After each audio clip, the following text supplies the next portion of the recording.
back to Cooking with Keith. I'm Chef Keith, and today we're going to be doing a Maine lobster roll. Why Maine? It's because Maine has the premier lobster meat in the world.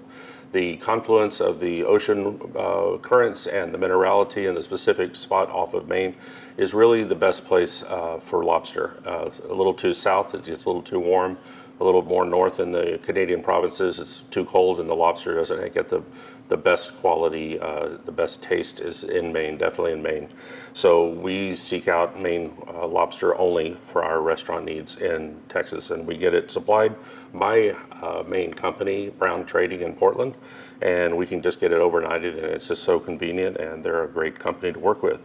So we will get started by making a homemade mayo in which we will add finely chopped celery, and to give it a little crunch and a little freshness, and then we'll be adding our wonderful morsels of lobster, Maine lobster, that we will warm up in grass-fed butter, and we will actually add it to the mayo to the pan right before we put it in the bun, and that gives it a nice kind of a melding of both worlds. There's a little controversy in Maine about which lobster roll is better. Some people will do all butter, some people will do all mayo.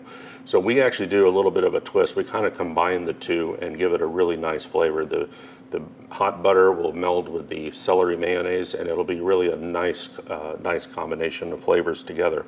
And then we'll put it in our homemade brioche. It's an olive oil brioche actually, and we make all of our breads in-house at Valera using organic flour and extra virgin olive oil or butter and grass-fed butter. And we'll do another video where we'll show people how to make a lot of our bakery products in-house.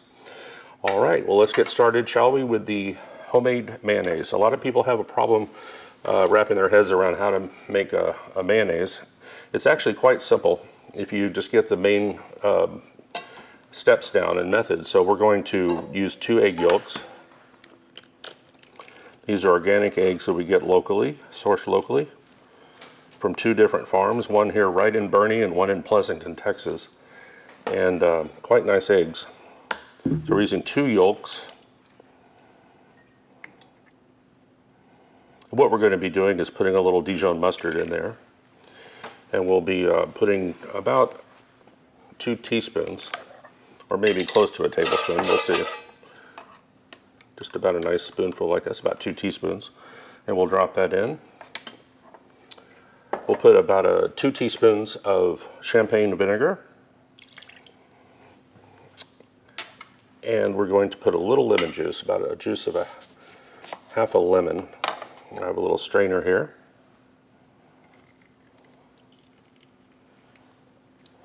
There we are. Have a little salt, maybe just a couple of pinches, and a little fresh ground pepper.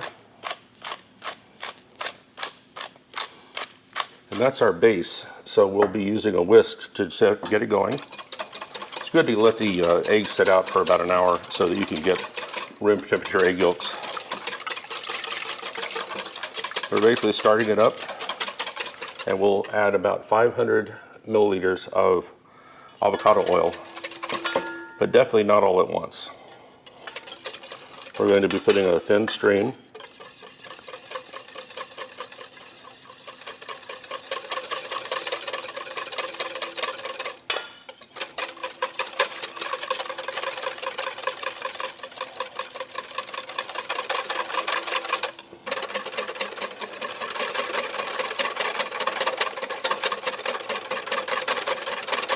And so now as it's thickening up, it does take a little bit of time, a minute or so, and now we can add a little bit heavier stream.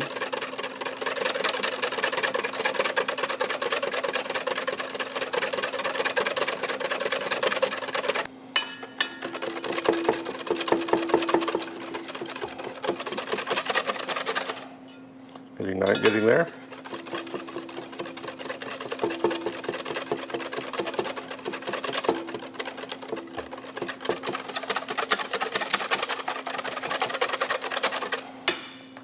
Whew, there's your arm. Where's your arm at?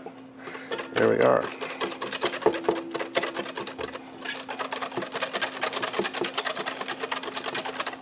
And we're just about there. When it gets to this thick, you really don't need to worry about being such a thin stream. You can actually keep going with a little more at a time, and the more it gets thickened, the more you can put in at one time. Change to my left hand, get a little relief to my right. And we'll finish up the oil. And there you have it. Homemade mayo. And nice and thick, just where we need it.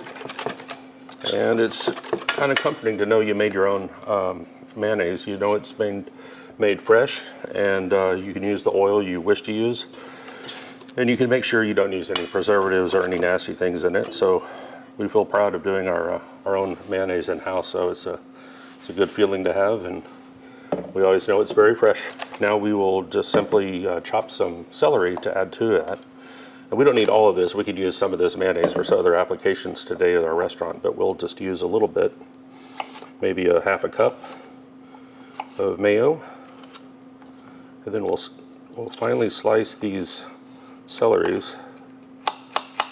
stick into little bitty pieces. All right, there we go. We'll probably put all of that. That's about a half a cup. We will just simply put approximately, let's say maybe a 2/3 of a cup. I think that's about right. And we'll mix that up. And now let's give it a little taste. I think it needs a touch more salt. I'm going to put a pinch. Mix it up again. I also think it needs a little more lemon juice. Just a little more lemon juice. A little touch more acidity. There we go. And the great thing about mayonnaise is you have your basic emulsion going with your 2 egg yolks. You can kind of vary your Dijon. You can put more or less. If you don't want Dijon at all, you can leave it out. But I always like a little bit of Dijon in my mustard. And the lemon juice, you can put a little more or a little less as you wish. I'll give this another little taste. That's perfect.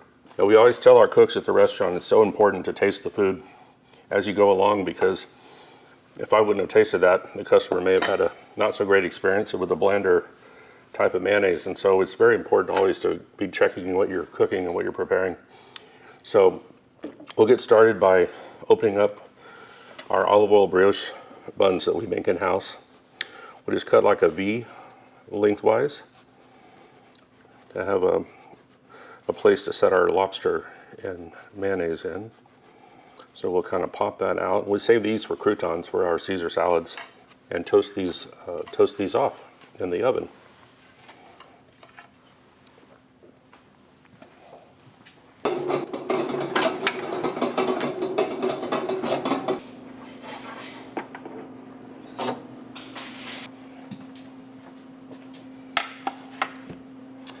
And now we have our nicely toasted brioche buns, olive oil brioche buns for our lobster. And we will get started with the warming up of the lobster. And now we'll put a little butter in our pan and let it melt. And we're going to get it just melted, and we're going to add about 3 ounces of lobster meat, which is our serving at Valeria.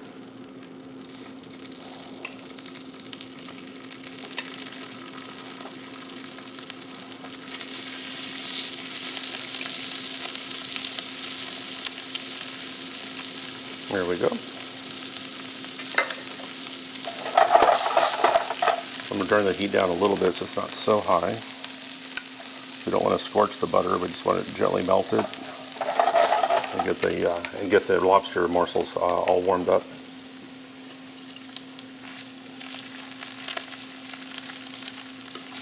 And so the reason we use the butter we use, it's from Vermont. It's all grass-fed and organic. It's a really nice quality product, and so we think it has a lot more flavor and better health attributes.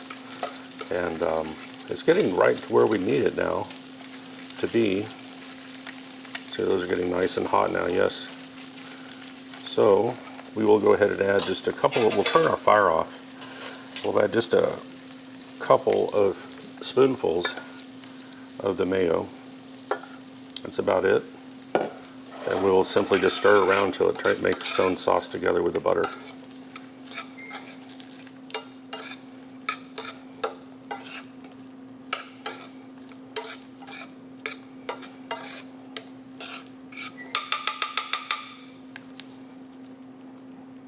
So now we'll simply cut some chives and get ready to plate.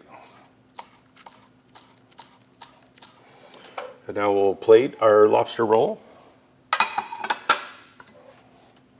Get one of these, and we'll simply start arranging our lobster in an attractive fashion. I'll get the chunky parts that aren't whole claws and put at the base, and then fill it out with the more attractive claw meat.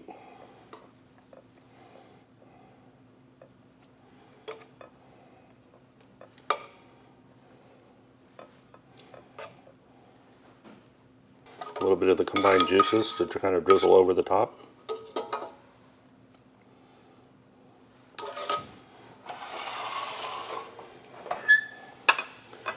And on the plate, we'll simply put our lobster roll and a little chives over the top.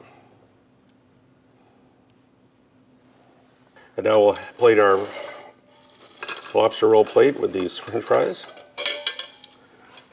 And we'll put a little more chives actually on the fries for a little more color and vibrancy. And there we have it. Our Maine lobster roll. Now let's try it.